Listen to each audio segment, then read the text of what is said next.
You may be a new shooter, a longtime gun owner, or even a police officer or soldier. No personal defense handgun is fully equipped without a Crimson Trace laser sight or light. Get the confidence and reliability you need to protect family, home, and country. Call 800-442-2406 or visit crimsontrace.com for a free copy of our new laser training video, The Laser's Edge. Crimson Trace. I'm a gun owner. Your views, advice, and questions are the driving force of Gun Talk. I don't think that guns are scary things. Visit us online at www.guntalk.com. Call Tom now at 866-TALK-GUN, 866-825-5486. Let us know what you think about the gun-related issues of the day. Now, back to Gun Talk. All right, a couple of, we'll get to some of our callers before we get to our guests. By the way, if you want to join us, 866-TALK-GUN. We'll get you in here. Don't forget we have a giveaway going on. If you go to guntalk.com/win, you can register for a chance to win a cool package including a Crimson Trace Railmaster Universal Green Laser Light, a Crimson Trace Railmaster Tactical Light, some other stuff from opticsplanet.com. Let's see. Let's go line 3. Luke's with us out of North Dakota. Hey, Luke. Hey, how you doing? I'm good. What's this about the oil company you work for? Well, it's actually a state law in North Dakota that every person, if you have a gun in your personal vehicle and it's locked, you can have it on any oil site, whatever. And the oil companies, you can't do anything about it because it's state law. Mm-hmm. It's the one exception that, can keep people armed out in the oil fields. But, a lot of companies obviously urge employees to not have a gun in their personal vehicle, and a company can control what happens in a company rig, but individuals are allowed to have their own weapon in their own vehicle. Be careful, because there is a provision in North Dakota law that says that being able to keep a gun in your trunk or in your car does not apply if the company is, let's see here, let me read this exactly. The primary business is in the manufacture, use, storage, and transportation of combustible or explosive materials regulated under state or federal law. Well, I would think an oil company, an oil refinery would certainly be combustibles. So they may have an out there. So be careful if the company says you cannot have a gun in your car and it's an oil or gas company, they may actually have a basis in law for that. Well, I appreciate that. I did not realize that. Yeah, it's if you go to handgunlaw.us, they have the exact regs there. I don't want to read the whole thing to you, but it's like 62.102.13, paragraph 1, subsection whatever. But it's all right there, and when you look at it, you go, these guys actually got themselves carved out an exemption so that they could ban guns in cars on their place if they're an oil company. So check that out. Just be careful out there, Luke. I appreciate that. Let me go to line 2. Gary's with us out of Oklahoma. Gary, talk to me about the universal background check. Yes. The thing about universal background checks that I have not heard mentioned ever is they require everyone to go through a federally licensed dealer, and millions of 18 to 21-year-old young adults who are not prohibited by law from purchasing a handgun, the federally licensed dealers are, in fact, prohibited by law from transferring a handgun to them. Yep. So it would be against the law for millions of law-abiding young adults to buy a handgun. It's a great point, and it's often missed, Gary. I appreciate you bringing that up. Thank you. Yeah. If you got this whole bogus universal background check deal, what it requires that even a private sale has to go through a licensed dealer. Right now, it's legal for an 18, 19, 20, or 20-year-old to buy and own a handgun. He or she just can't do it through a licensed dealer because the licensed dealers are prohibited from selling a handgun to anybody who is under 21 years old. It's a weird little Kafkaesque catch-22 thing. But if you had this so-called universal background check passed, then 18 to 20-year-olds would not be able to buy a handgun. It's a bizarre little thing, and frankly, it's not one that is accidentally slipped in. It is exactly what they're hoping to get. Let me, at this point, bring in our friend Dave Workman, longtime reporter, journalist, writer for the New Gun Week and for the Examiner. Hey, Dave, how are you? I'm fine, Tom. How are you? A bit of an interesting week, to say the least, huh? Yeah, it certainly has been. I listened to your segment with Dick Metcalf. You and I both known him for years. Mm-hmm. I thought that was a pretty balanced interview. You gave an opportunity to talk, and good for you.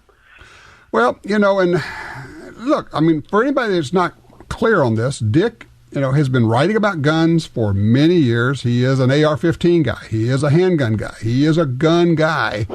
And at the same time, I told him straight up, I just disagree with you on this. I understand he's trying to be practical about saying, well, there are regulations. Yes, there are.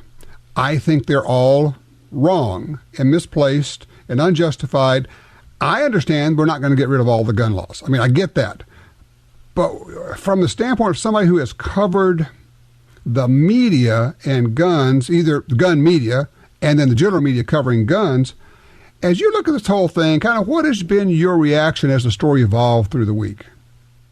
Well, it goes without saying that everybody who's been in this business for a long time is at one time or another going to step in it a little bit. Happened with Zumbo, happened with Dick. It's probably happened with me and you occasionally. Sure. But sure.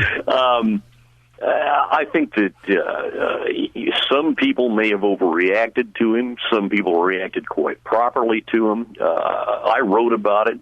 Doesn't necessarily mean I agreed with anything that he said.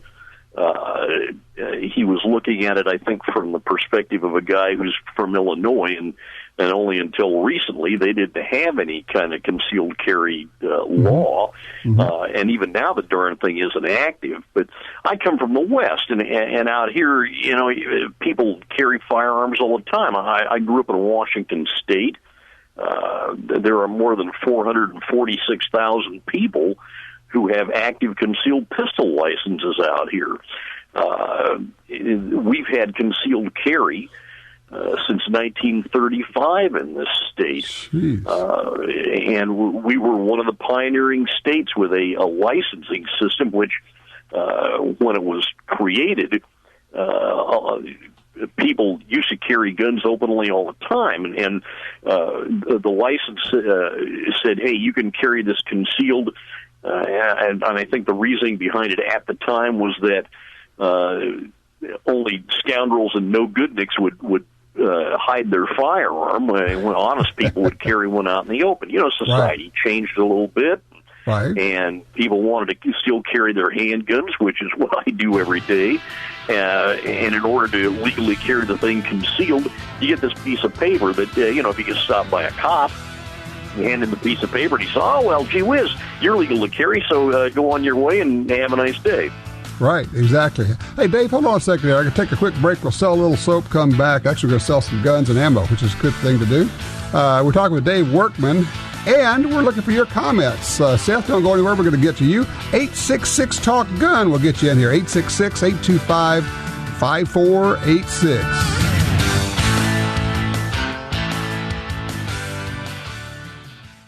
Wouldn't it be cool if you could use your AR magazines in a bolt-action rifle? Now you can with Mossberg's MVP rifles. The patent-pending design is a first for bolt-action rifles. Choose from 5.56 and 223 to 204 Ruger, 300 AAC Blackout, and 308. Varmint, Predator, Patrol, and MVP Flex System models. Adjustable trigger too.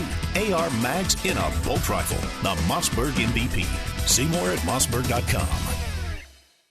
You asked for it, we listened. Brownells now carries ammo of all varieties. Whether you want ammo for plinking, competition, hunting, or mission-specific, Brownells has what you need. Special offers on select calibers include discounted bulk ammo and ammo cans. As with all products, ammo is backed by Brownells' 100% unconditional lifetime satisfaction guarantee. Order at brownells.com or by calling 800-741-0015. That's brownells.com.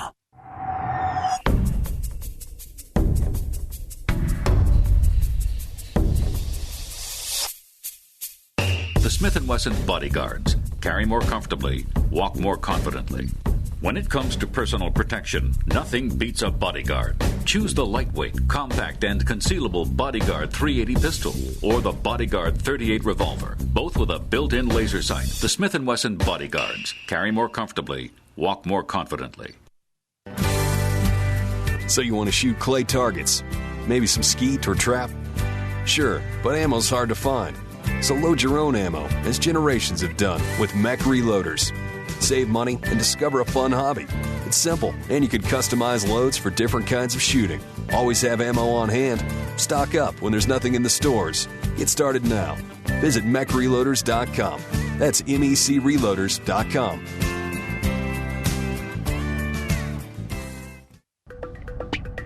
The .45 Auto, also known as the 1911, is the standard other defensive pistols are measured against.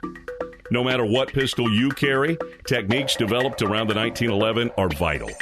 You know you need training, and you know your concealed carry class definitely was not training.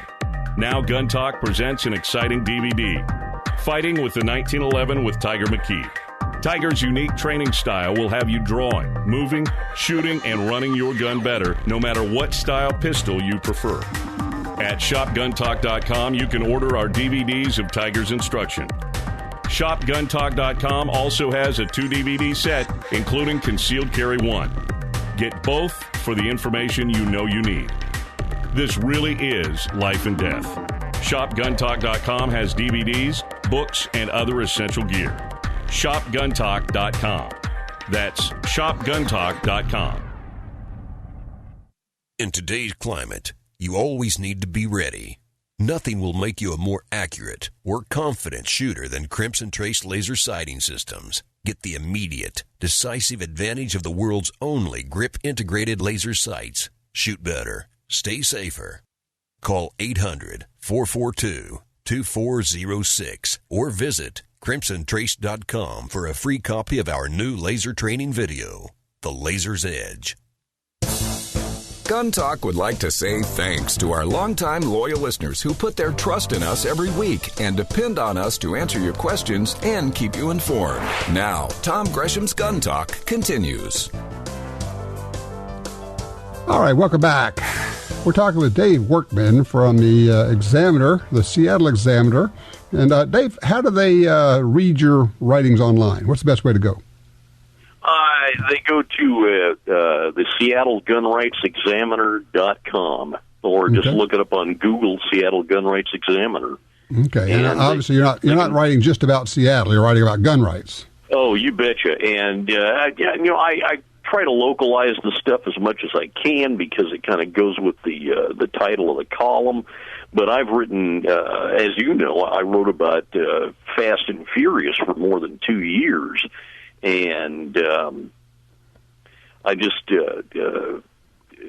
a lot of attention to that. Dave Codrea and I and Mike Vanderbilt, and a lot of other people were writing about it too. And that's still kind of a national story. Every once in a while, one of those guns will show up at a crime scene, and then we're right back in it again. That's the legacy of the Obama administration. I was just going to say, the Eric Holder guns, the Obama guns that they smuggled or allowed to be smuggled into Mexico by the narco-terrorists over there, they're going to keep showing up and they're going to keep killing people. These couple of thousand guns, whatever they were, they just handed them to people they knew were murderers, and somehow were shocked that they're going to be used to commit murder. I mean, give me a break. I mean, that's one of the reasons why Eric Holder was held in contempt of Congress, of course. When people forget that, but he was in fact held in contempt. Yeah, and there are a lot of other things going on with this administration that people are starting to realize. But Fast and Furious was the one where people got killed, and to me, for 2 years that was a real head scratcher for me that somebody didn't really move in there and start prosecuting these people. But that story's not over yet, I think. Yeah, I think you're right. Well, talking about stories, we're talking about Dick Metcalf. And those who just joined us, Dick Metcalf was a writer for Guns and Ammo magazine, wrote a piece in which he essentially said not all gun regulations are infringements, and people, a lot of gun folks just blew up at it. He was fired from his job in the middle of the week, and actually the editor of the magazine resigned along with that. Let me ask you, Dave, as a writer, a wordsmith, a guy who is in fact a journalist, and I like to think of myself as a journalist, or at least, and we certainly have a viewpoint. We never pretend to be unbiased on the thing. Okay, I mean, let's get that out up front. Well, that's true. You know, I mean, but at the same time, while I disagree with Dick's position, and I know this is going to set people off, they're going to say, "How can you not call for beheading and quartering him in the city streets or in the town square?" I don't know that it was justified that he. I mean, I know why he got fired, because that's a business decision. When customers, and one of the things Dick said in the piece he wrote in the Wires, he said, "Well, have we entered a time when anonymous internet people can just cause a company to change its policies?" Yes, we are. They're called customers. And when they say, "We don't like what you did, and we're going to stop being your customer, we're going to drop our subscriptions, or we're going to stop using your product," that's a customer, and yet is a smart company that reacts to that. Is that fair? Yeah. Well, yeah, I think that's a fair, and it's an accurate statement. Certainly, the past 7 days have showed us that that's really what happened. I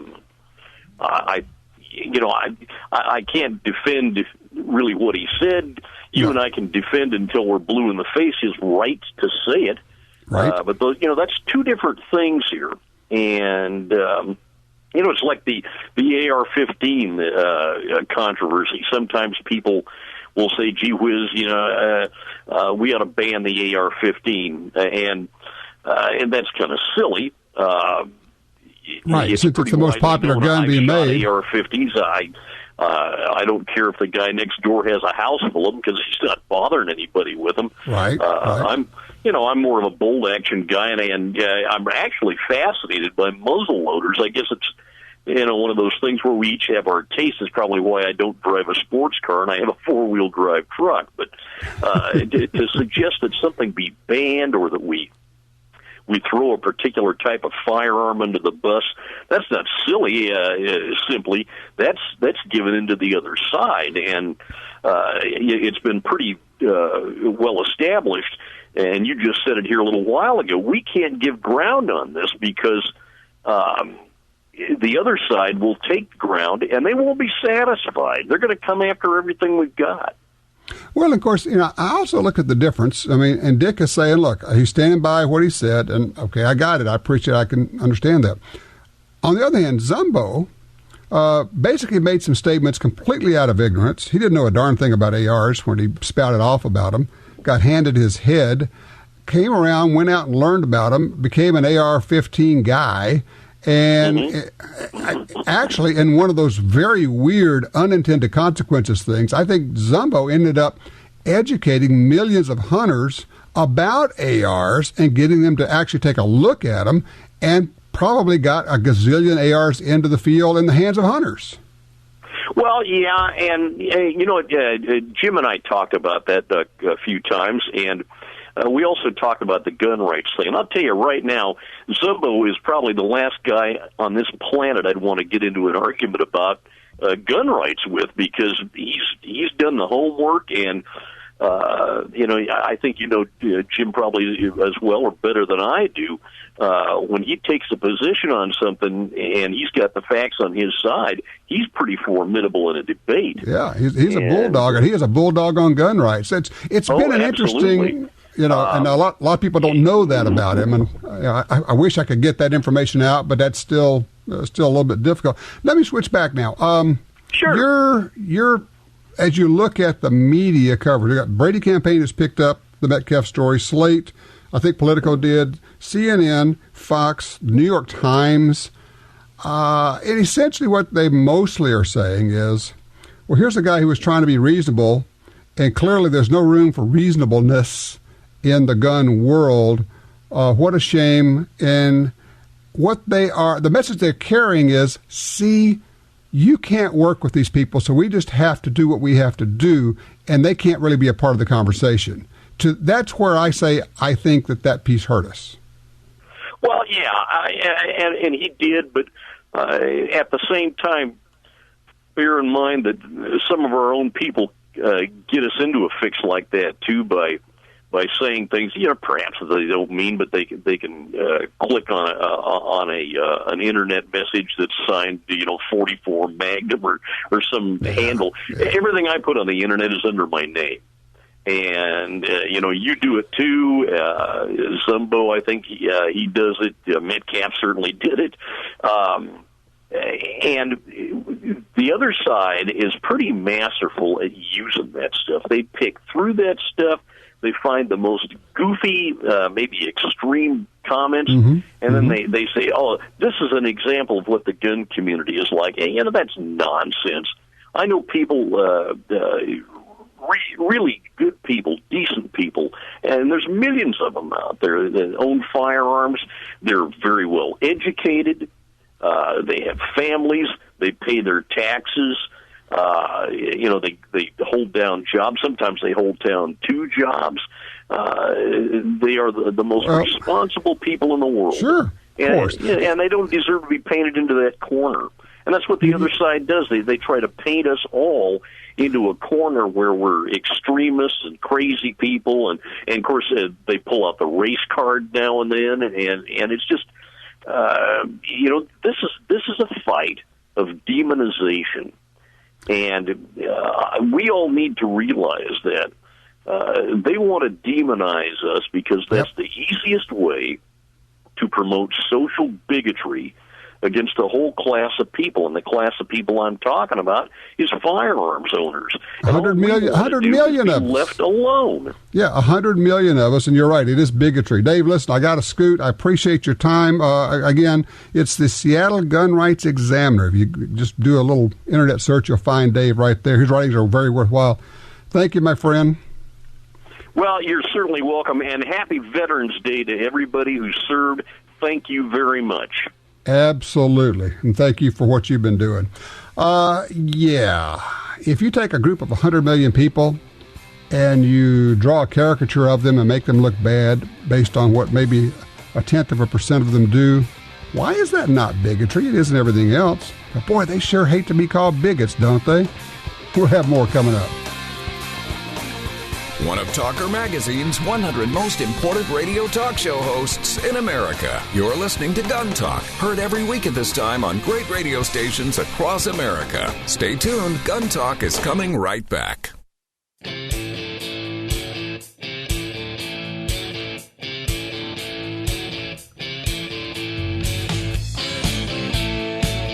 Covering all aspects of gun ownership every week on this fine radio station. You're listening to Gun Talk with Tom Gresham. All right, 866-825-5486. On Twitter, I am at Gun Talk. Lots of folks, boy, a lot of opinions being expressed there. I can guarantee you might want to hop over there at Gun Talk on Twitter.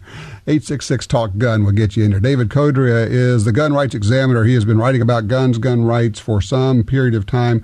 He's one of the sharpest minds and sharpest pens, to use an anachronism, in the electronic age. But it's a great pleasure to welcome him on the show again. Hello, David. How are you? Tom, I'm going to take that testimonial and play it back to my kids because they're not going to believe it. All right. Yeah. It's like people say, well, hey, you're famous. I say, yeah, but I can't get my dog to sit. What can I tell you? A lot of good that does anybody. Oh, let me, one thing I ought to mention, I saw that on your website, on the Examiner, you mentioned that you heard me say that Metcalf was not going to be here, but he most certainly was here last hour. I hope you got to hear that. Oh no, I did not. I was listening for the past hour, and I'm wondering if maybe the station that I'm tuned into is playing things in different segments. Ooh, you may be getting last week's show. No, I was hearing you talking about Metcalf. Maybe I was getting last week's show. No, you were, because we talked about it last week a good bit, but no, Dick was on for a half an hour earlier in the show. You know what? Then I went and I clicked to the listen to the station, and I've been. So did you just have Workman on? Yeah, just had Workman on right before you. Oh, my goodness. I was listening to last week's show then and didn't realize it. I just went over and clicked to it. So we're going to have to figure out what's going on there. I just gave out that information to people. So how was last week's show? Well, I was, enjoying it, and I was going, well, wait a minute, where's Mr. Metcalf? I was thinking that this was going to happen, so now I'm going to have to go back in and issue yet another update. Oh, my. There you go. Well, let me give you the Cliff Notes then, since you did not get to hear Dick. We had a very good conversation, and of course, obviously Dick's a smart guy. His attitude was, well, first of all, he said, look, he didn't write the headline or the subhead, and I think that really set him up for trouble because whoever did made it very sensational. And by the time I read the headline and the subhead, I was already mad. So you got to work your way into it. But having said all of that, and he and I just said, look, I don't agree with you, Dick. I just think you're wrong on this. But you have been an observer of the way the media treats gun owners and the gun rights story, if you will, for quite a period of time. And the authorized journalist, as we talk about. As you watch that this week, and it's been, CNN, Slate, Politico, the New York Times. Of course, then the Brady campaign holds up this column as an example of, even some of the gun rights guys are reasonable, but then they get fired for it. What's your take, what's your bottom line on what this column did to us or for gun rights? Well, this is exactly one of the reasons why that it's so critical that we be mindful of what we say and how we go about saying it, because the other side will be quick to seize on it and use it against us. And to me, it wasn't so much the headline. To me, it was actually the meat of what he was saying and what I consider to be profound misunderstanding of the Second Amendment that should not be coming from a person who is a professional, who is an editor with a gun magazine, who does have, as you indicated in the last week's segment that I was listening to, a Yale education. And one of the first things that I home in on is how misunderstood the term well-regulated militia is. And we know that the regulation applies to militias, to disciplining and making certain that the militias are properly and efficiently functioning. And in order to, don't take my word for it. Let's go back to the time of the debates, over the Constitution. And we had the Federalist Papers, and we had, Jay, and we had Hamilton writing in the Federalist Papers. And what Hamilton said in Federalist 29 really, to me, puts it as clearly as it can be put, because he was talking about the project of disciplining all the militia. He says it would be as futile as it would be injurious, because this is a guy, he was Washington's aide. He knew that a tolerable expertness in military movements is a business that requires time and practice. In other words, being a soldier is a profession, and to acquire the degree of perfection which would entitle them to the character of a well-regulated militia would be a real grievance to the people. Now, what he knew was that the people had trades to ply, they had farms to tend, they had shops to keep, and so that not everyone in the militia would be well-regulated. And so the question that we have to ask there is, did that mean that some citizens were therefore ineligible to keep and bear arms? And not at all, because then you have to go to the follow-up statement that he put in there. He said, little more can reasonably be aimed at with respect to the people at large than to have them properly armed and equipped. And not well-regulated as a precondition, Tom. Yep, basically what he said was the people need to be armed and equipped. Simply, there it is. And time and time again, we have seen this, not only this part misinterpreted, but a point I was making a little earlier is that time and time again, we have seen folks on the gun side, whether they are gun writers or gun manufacturers or commentators or even, way back, the NRA saying, I think there's probably a place where we can all get together and find some common ground, only to be kicked in the private parts every time that happens, and they say, thank you very much, would you like some more? Because if you give us something, we're going to take some more from you. Well, the truth of the matter is you don't let the enemy have a beachhead, because once you do, then they're going to use that to prosecute their next incursion. Okay, it makes about as much sense to me as if you're surrounded by a pack of jackals as throwing them a scrap of flesh under the hopes that that'll satisfy them and get them to go away and leave you alone. And that's kind of a foolish hope. But again, I'm glad that you pointed out how the media and other people were picking up on this, because there's something else he said in his, I guess, rebuttal to it. He went to the Shooting Wire or Outdoor Wire, Jim Shepard's column, and rather than being apologetic for it, it almost seemed like he was defiant. And when we're talking about the First Amendment, and this is what the media is picking up on, they're saying, well, these gun people, they don't believe in the First Amendment. All they believe in is the Second Amendment. And this is not a First Amendment issue, okay? You have the right to hang up right now on me and to not give me a place on your show because it's your show. What you don't have a right to do is use force to keep me from using other forums to get my views put across. And gun magazine purchasers have a right to expect in their gun magazines they are going to be getting leadership on the Second Amendment. No, exactly right. Hold on just a second here. We'll come back. We're talking with David Codrea.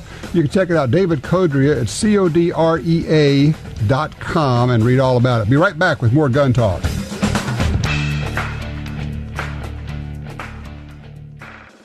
The Ruger SR-45, a large caliber pistol with a trim, ergonomic profile.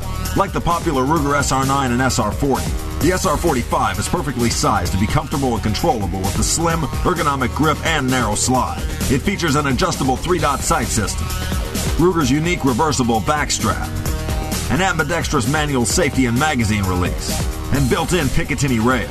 The Ruger SR45, another rugged, reliable firearm from Ruger. TopGunSupply.com carries a large selection of fine firearms and accessories. Get all the parts you need for your Sig Sauer, HK, and Glock pistols. Grips, screws, recoil springs, sights, barrels, magazines, holsters. The list goes on. Our knowledgeable sales staff, professional service, great prices, and super fast shipping are here to help you. Check us out today. TopGunSupply.com. TopGunSupply.com. Who will you trust with your guns and valuables? Liberty safes are the best built and most secure safes on the planet. They sell more gun safes than any other brand. It's about trust earned through performance. If your Liberty safe is damaged by fire or attempted break-in, they'll send a new safe right to your home. Protection from thieves and fire. Trust the #1 maker of quality gun safes. LibertySafe.com. The XDM 3.8 Compact from Springfield Armory is 2 guns in 1. Use as your concealed carry gun with a compact magazine and use the extended magazine for home defense. Carry 13 rounds of 9mm in the compact magazine and a whopping 19 rounds in the extended magazine. To see the entire family of Springfield Armory XDM pistols, go to SpringfieldArmory.com. That's SpringfieldArmory.com. Hi, I'm Tom Gresham. For more than 40 years, I've been watching an environmental disaster in my backyard, and it actually impacts all sportsmen in America. I'm talking about the massive loss of land on the Louisiana coastline. The U.S. Geological Survey said the swamps and marshes of coastal Louisiana are among the nation's most fragile and valuable wetlands. That land is disappearing. The Mississippi River Delta hosts as many as 10 million ducks and geese every winter. These are birds which migrate northward through the states, all the way to Canada. The wetlands of the Delta support some of America's best fresh and saltwater fishing. And here's the deal. The wetlands of the Mississippi River Delta are disappearing at a rate of 1 football field every hour. 1 football field every hour. Gone. We can reconnect the river with its wetlands and restore the Delta, but we need your help.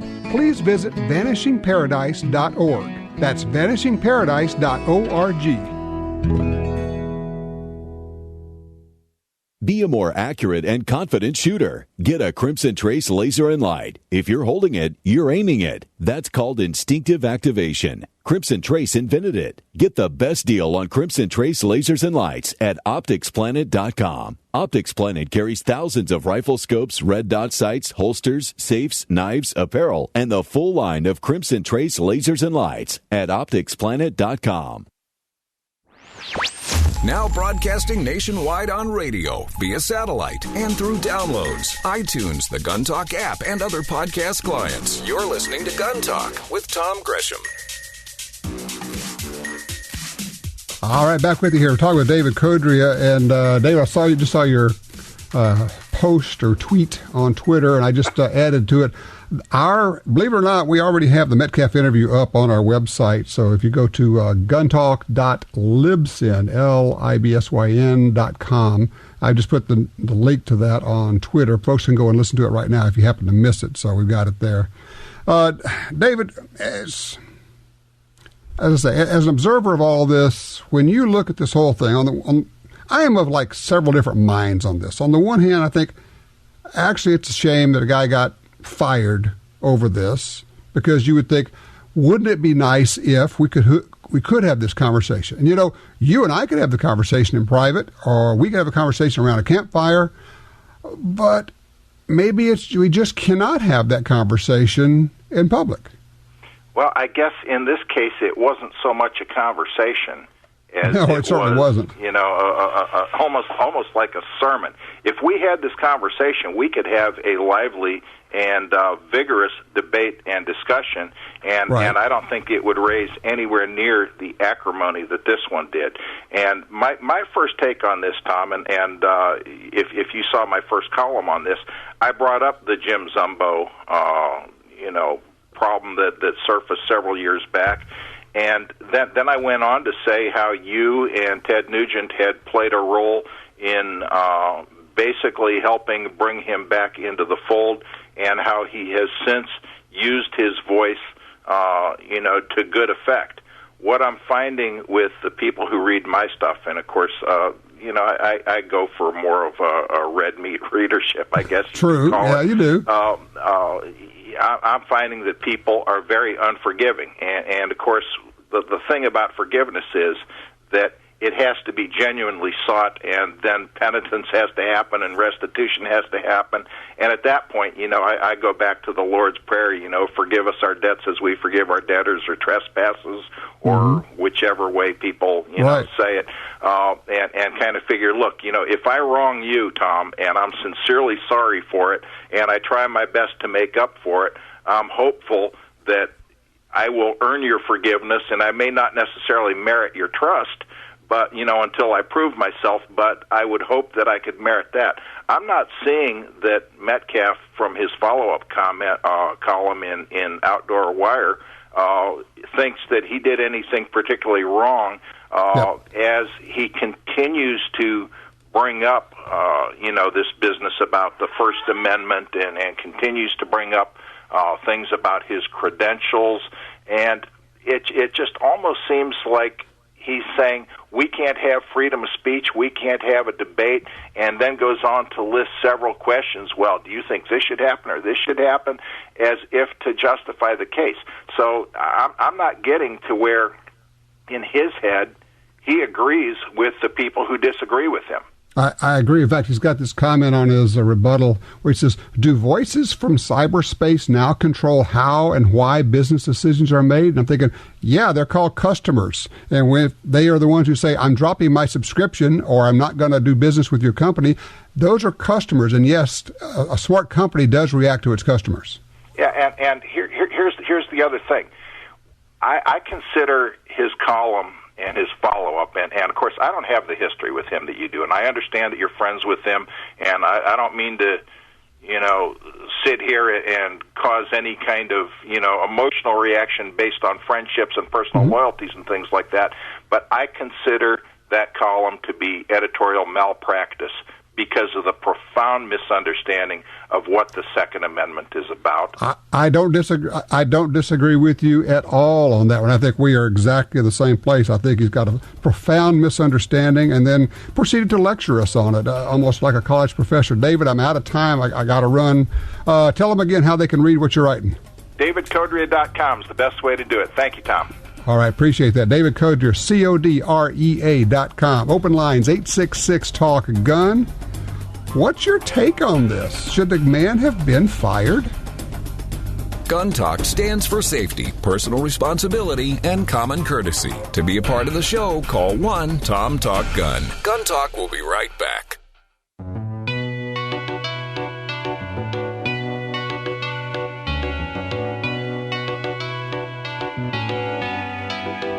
Gun Talk would like to say thanks to our longtime loyal listeners who put their trust in us every week and depend on us to answer your questions and keep you informed. Now, Tom Gresham's Gun Talk continues. All right, back with you here. Going straight to the phones. Line 3, Brian, Salt Lake City, Utah. Hello, Brian. Looking for a light or something to stick on your gun? Yeah, Tom. Over the years, I've listened to you. I've gotten more into lights and lasers, but I'm looking. I have a few with a rail, and I kind of thought it'd be nice to get maybe one that I could kind of move around between pistols. Okay. And I'm kind of like a light and a laser combo, but they all either seem kind of chintzy or clunky. And I really like the Crimson Trace, but I don't see a combo. So can see what you recommend. Well, you know, they don't have a combo yet that I'm aware of. What kind of pistols? Which models? One would be like a 1911. Okay. Or XDM would be another one. Okay. Those would probably be my favorites that I would use it on. But all right, then I got an idea. Here's what I did. I went with a light and a laser, but I went with the laser grip, and then you put the light underneath on the rail, or in one case I put the Crimson Trace Light Guard, which is a really elegant, slick deal. And people get caught up in how much light do you need, and honestly, I'm going to tell you, from a practical standpoint, probably 100 lumens is just fine. I don't know that you need anything more than that, reality. But that might be, now, obviously it means you got to buy two things, but it might be a solution for you. I do have some of the 1911 laser grips on a different pistol, and I have liked that. Well, there you go. So I guess if I had to go with either just a light or a laser, maybe to go, then it sounds like. Yeah, and the Railmaster from Crimson Trace is a really slick little unit. I like it. In fact, I started sticking them on ARs. You can stick them on an AR, you can stick them on a pistol. They're just pretty small. Obviously, you have to get a holster that'll handle it, but that's pretty doable now. If you can't, by the way, if you can't find a holster, go on the Crimson Trace website, and they've got holsters that'll take your pistol with the rail and all that, the Railmaster on it. Listen, Brian, I got to scoot. Justin is on line 4. Justin, real quickly, you're looking for a 44 mag rifle. What are you considering? Well, I'm considering the Marlin or a Henry. I was kind of concerned with Marlin, though, because from what I hear, their quality has gone down substantially. So I'm kind of wanting to kind of ask you and see what you think would be a good choice, and they're both are in price range for me. Okay, I keep hearing that about Marlin. I have not, and I got to be honest, I have not shot one of the Marlin rifles over the last 3 years, but I do hear that. Whether or not it went down and came back after the move, because they moved the whole factory, I can't address that. I've always liked Marlins. I mean, I just like them. But, there's a real difference between how they look also. So it's kind of like you say, well, do I like the looks of the Henry? And Henry's been making nice rifles for a long time, too. I think I'd almost go to which one do I like the looks of? Now, I have to do a confession. Just this weekend, I was telling Ryan, we were out doing a hunt. I said, this is going to sound really goofy, but I'm thinking what I would really like to do. I'd like to get a 44 Magnum lever-action rifle and shoot 44 Special ammo in it and put a suppressor on it. So it would be subsonic ammo out of a suppressed fixed breech. And yes, that's just dumb as it can be. I get it. It's just kind of like, what are you smoking? I don't know why. That just sounds like fun. But I think for a nighttime hog machine or just for friendly, where it's legal, hunting for deer out to 100 yards, shooting 44 special hardcast bullets. Quiet. That'd be pretty sweet. Wouldn't be anything wrong with that. 866-TALK-GUNS will get you in there. When we come back, some guns that you probably never heard of, but you can buy them. Firearms, ammunition, recreational and competitive shooting, training, hunting, and yes, even politics. You're listening to Gun Talk. Call us now at 1-866-825-5486. That's 1-TOM-TALK-GUN. Or reach out to us via email at tom@guntalk.com.